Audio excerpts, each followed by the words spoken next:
You may say I'm a dreamer,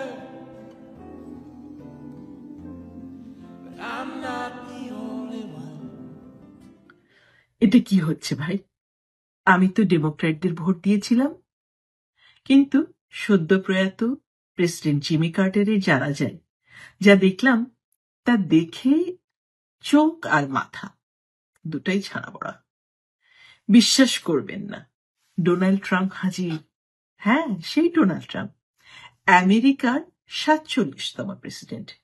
এটা যেন মুভির সেই টুইস্ট যেখানে হঠাৎ ভিলেনকে সুপার হিরো বানিয়ে দেয় আর দর্শকরা ভাবে ক্যামেরাম্যানের ভুল অথবা এডিটর স্ক্রিপ্টটা হয়তো ভুল করেছে।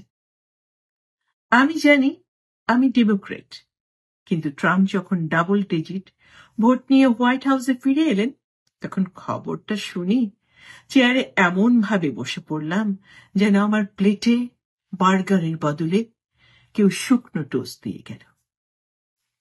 প্রেসিডেন্টস ক্লাবের যা কাণ্ড দেখলাম, মনে হলো আমি কোনো পলিটিক্যাল ভিআইপি লাউঞ্জে ঢুকে পড়েছি।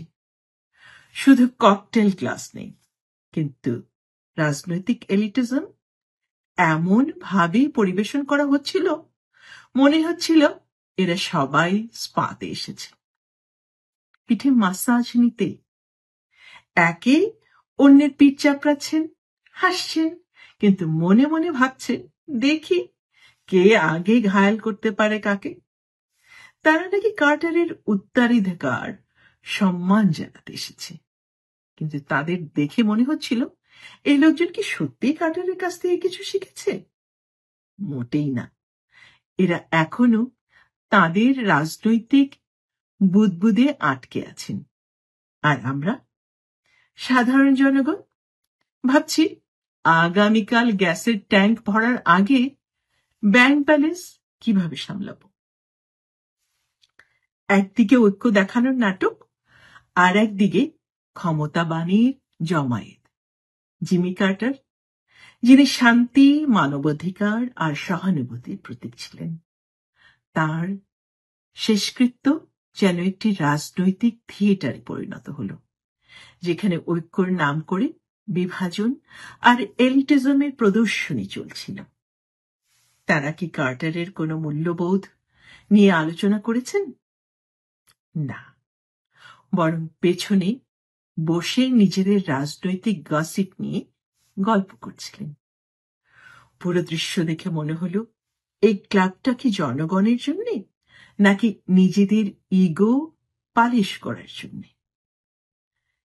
এটা যেন একটা সোনালী ট্রফি, আমেরিকান রাজনীতির সব খারাপ দিকের প্রতীক।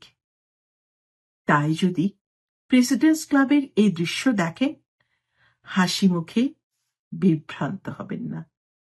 এটা কোনো শোক সভা নয়, বরং রাজনৈতিক সিটকম, যেখানে এলিটিজম, বিভাজন আর অসারতার গল্প চলে। আর শেষে বলতে হয়, এরা মানুষ বলতে বোঝে কাদের জানে?